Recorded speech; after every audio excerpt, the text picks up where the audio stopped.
McNair gives it to George, running right up the middle. Touchdown! Titans!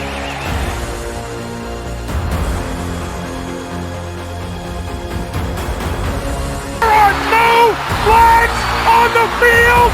It's a miracle! Safety, now you're one-on-one with it. Shows why he's the man! In trouble. Sack!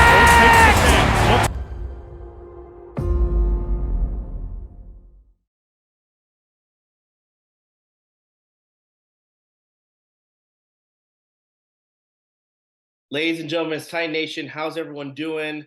Today we'll be breaking down who would you want more?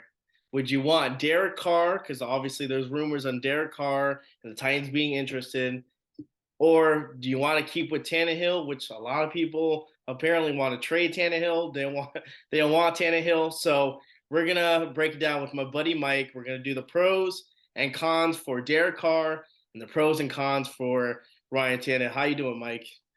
I'm doing pretty good. It's going to be an interesting offseason for sure. Yeah, for sure. I mean, they have a lot to talk about. Rand has a lot just on his plate. I feel bad for the guy kind of because, I mean, they have a lot of holes they have to address, especially I feel like QB if they're going down that way, offensive lineman, guard. I mean, there's a lot. So we'll see what happens, and let's break this down. What do you think about the news on Derrick Carr? You think it's just rumors? In my opinion, I think it's just speculation. I don't think it means anything. But what are your thoughts on that? Yeah, I really think it's more or less speculation. Just until the Titans commit to Ryan Tannehill publicly or make another move, they are going to be connected with every quarterback that comes available, whether it's a rookie or a free agent, because their quarterback situation is unsettled and Ryan Tannehill's contract is not guaranteed for this season. So it's just going to be the way that this goes until they put it to bed one way or another. So I think we're in for this until there's some sort of statement by the Titans or a move is made. So all right, I think let's go. I think we'll see if we do see a move made. I think it'll be like they announce they're extending or restructuring Tannehill's contract or something like that. That would tell me, all right, he's the guy now. That's when I think you can stop, all the speculating. All right, but now let's kind of break this down. This is going to be fun. Let's talk about Ryan Tannehill. Let's talk about.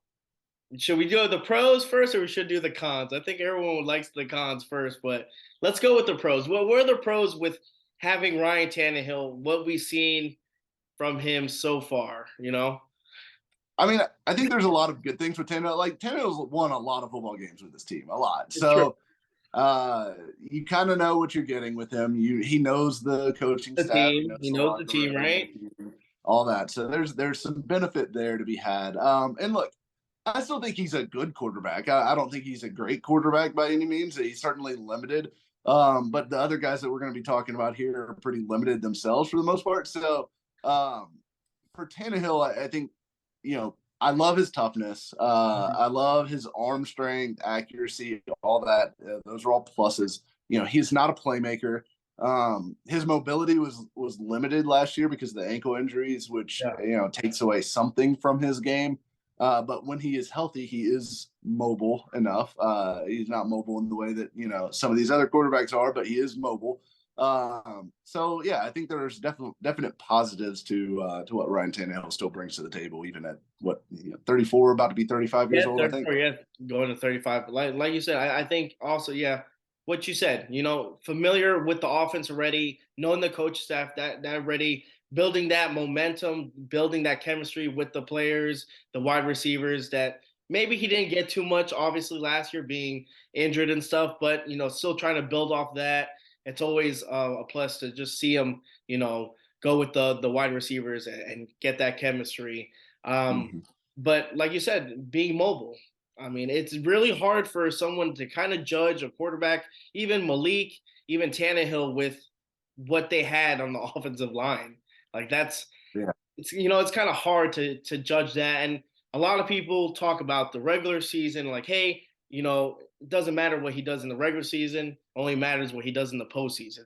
which I mean, I'm like 50-50. I'm on the fence because I kind of believe in that. Like, yeah, he's the guy that could help us win a lot of games, but is he going to be the guy to get the Titans, into the AFC Championship? He's that guy? And I mean, you said it before. He's tough. I mean, we saw it last year. He got hurt and came back in the game and finished the game, and was out after that.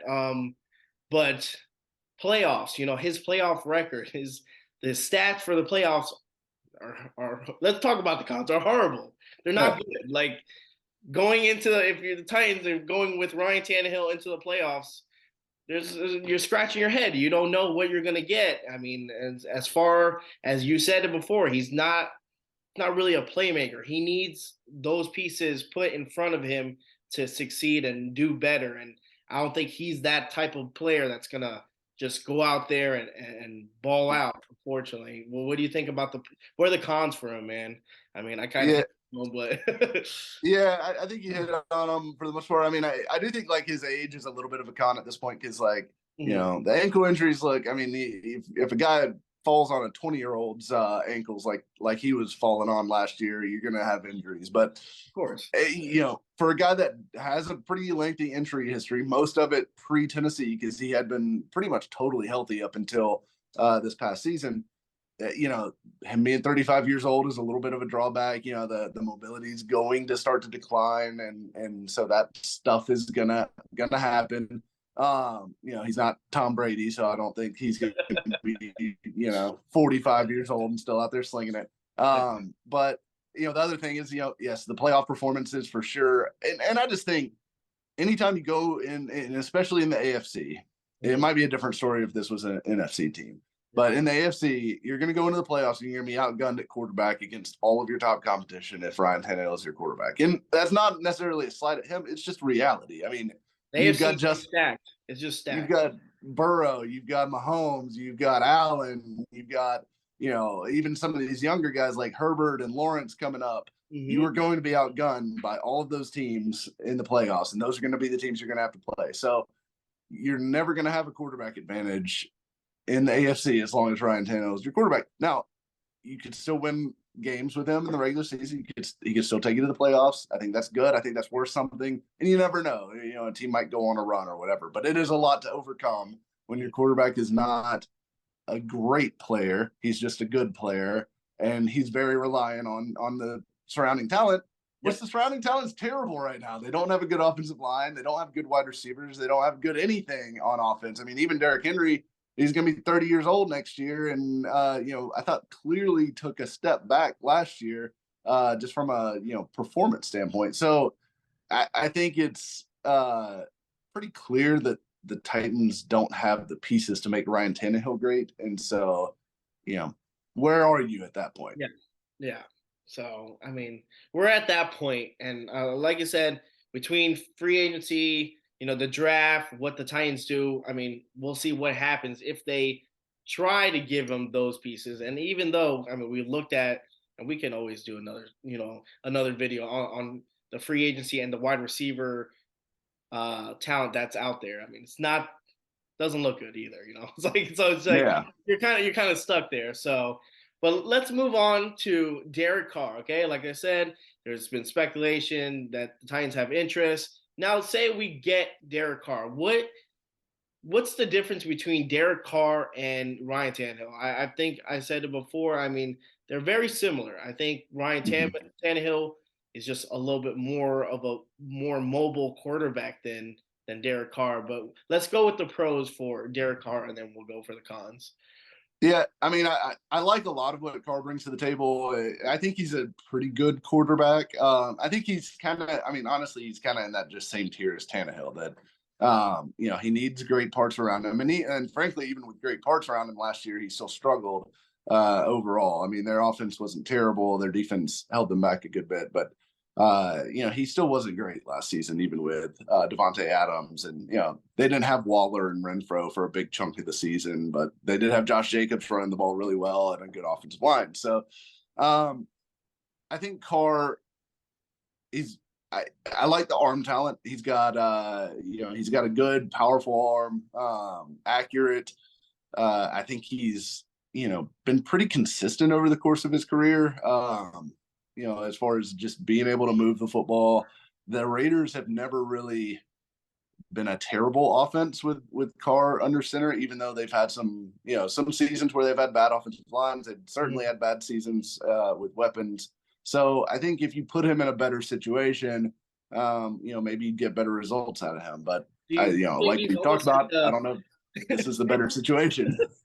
But is he almost like a Matthew Stafford situation where he came from a really bad team? You put him, look, the first year with the Rams, and boom, look, he wins a championship. Is it almost like that, or you wouldn't put him in that same category? I don't think I would put him in the same category as Matthew Stafford. I think Matthew Stafford is over a better player, but is it almost something like that?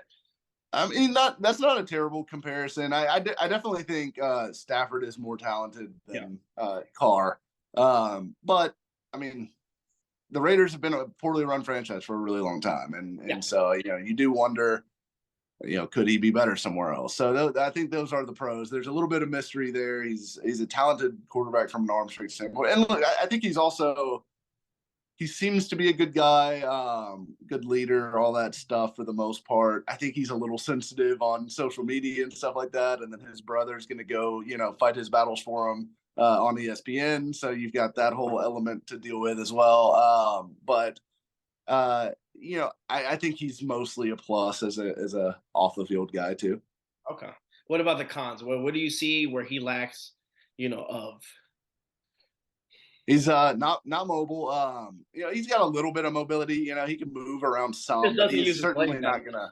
Yeah, he doesn't use. Yeah, he doesn't run much, and you're certainly losing like the read option element. So like Tannenhill for the first couple of years he was here was absolutely killing teams with read option, especially around the goal line and things like that. He had like 12 rushing touchdowns, I think, in his first two seasons. It was ridiculous. I don't know. Again, I don't know why they kind of shied away with that, but. That's for another story. Right. Yeah. I think that might be a downing thing. But you lose that element. I also think, if people want to point out Tannehill's playoff struggles, I mean, Carr hasn't even been able to get teams to the playoffs for the most part. He had the one season, and I think it was 2017, was it, when he broke his leg the same day as Mariota at the end of the season. And then the Raiders went into the playoffs that year with, I think it was Connor Cook at quarterback, and played the Texans in one of the worst quarterback matchups of all time in the playoffs. Connor Cook versus Brock Osweiler. So that's brutal. But the other playoff appearance he had was 2 years ago when the Bengals beat him, and he had a drive down at the end of the game. They couldn't get it in the end zone with a chance to beat the Bengals, which would have sent the Raiders to Nashville, and who knows, maybe we're telling a totally different story, about last season or season before last, I guess now. So anyways, he has no playoff experience to speak of, no playoff wins under his belt, and he hasn't proven that he can consistently get his teams there. So I think there's an experience factor that is a downgrade from Tannehill. Definitely. So in all our comparisons now that we sum up, I think we both agree that I believe Ryan Tannehill is just the better player that has the better chance of getting us to the playoffs or winning more games. I mean, that's where it comes down to when it comes to or him, right? So we can. I'd rather stick with Tannehill out of those two. I mean, and the other thing is money wise. If you cut Tannehill or trade him, either way, you can save some money, but you're going to spend that money right back adding Carr. And you're going to have to give him a longer guarantee. So not only are you committing some, additional money, but you're going to be stuck with Derek Carr for a little bit. And I just don't know if Titans fans are tired of having a quarterback who is in this middle class of quarterbacks in the NFL and not able to get you over the hump. Why would you want to commit 2 or 3 more years to Derek Carr? Because he's the same guy as Ryan Tannehill in a lot of respects. And I just don't see the logic in it. Yeah, I don't see the logic, and I really don't get it. I mean, like I said, just stick with Tannnehill. I mean, we already know what we have, and he already knows the system. So we'll see what happens, man. It's going to be an interesting offseason, especially with Malik. If Malik is the future, have Tannenhill. Obviously, we know Malik wasn't ready at all last year, but have him mentor him if Tannehill wants to do it, right? Because that's not his job. But teach him his thing, and hopefully, Malik will be polished a little bit for year two. Who knows? I have no idea what's happening, but we'll see what happens. It's gonna be interesting, like you said. Yeah, absolutely. Well, I mean, Charles London, maybe he comes in and helps Malik. You never know. I mean, I don't think certainly anybody expected Jalen Hurts to be what he was after his first or even second year in the league. So development does happen, and that is certainly possible. I will say Jalen Hurts was far further along as a quarterback, I feel like, entering the NFL than what Malik was. And I mean, look, he was a second round pick. Malik was a third. I think the league is telling you that they thought Hurts was a better prospect too. So, but that isn't to say that Malik couldn't get better. And we'll see. I do think, he's going to be in camp. We'll see how far along he is. What he looks like in preseason, stuff like that. I mean, he needs to take steps forward, even to be the backup, in my opinion. Because if I was the Titans, I would certainly try to bring Josh Dobbs back for training camp or at least just compete, right? Just compete. Yeah, let those guys have at it. Best man wins the backup job. So yeah, I think we'll see on that. All right. Well, again, thank you so much, Mike, for coming on. I appreciate your knowledge, and always having a pleasure just discussing football with you, man. But thank you so much. Absolutely. All right. Thanks for having me, man. Hey, man. Have a good one.